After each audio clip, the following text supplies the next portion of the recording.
In this example, we approached the challenge of simulating a deep drawing process on the laboratory scale. So deep drawing is a process that's been used extensively in the industry to form all kinds of components, going from large scale automotive to smaller components in consumer products. And the challenge exists that it is difficult to simulate the forming or the friction in the forming process on the lab scale. So a number of tests exist that are used in the industry and are deemed to be quite reliable. And an important one is a strip drawing method, in which large sheets of metal are being drawn through a set of tools, and the friction is measured. The downside of this methodology is that it requires quite heavy equipment, large sheets, and that you generally generate very little data throughout a test. The main advantage is that it correlates well with the industrial practice in the sense that coefficient of friction is generally seen to increase with working temperature. And we see this on this chart between 20 and 80 degrees Celsius, a significant enough increase of temperature. So a set of conventional lab tests were evaluated, blind reciprocating test on the one hand, a roll slip mini traction test on the other hand.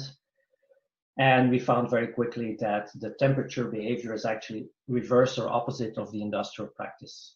So this setup does not correlate with reality, and therefore we have to find another approach. The approach we use is to use the multi-specimen machine with a special holder, a special adapter, that enables us to hold a piece of the actual sheet material in the holder that you see down here. And in this holder, we can pre-lubricate the sheet and we can heat the holder to different temperatures and then run a test that is at the same time a sliding and deformation test. A ball is used as a tool material, it's pressed into the sheet, and then it is started to move. And during this rotation, we are registering the frictional torque. Because the sheet is allowed to deform a little bit, it is a closer simulation of what happens in reality. After testing, we can plot the coefficient of friction, in this case as a function of different temperatures. And on the left-hand side, you see the results, and we see that the coefficient of friction in this simulation is indeed increasing with temperature, just as we have seen this in the strip drawing test.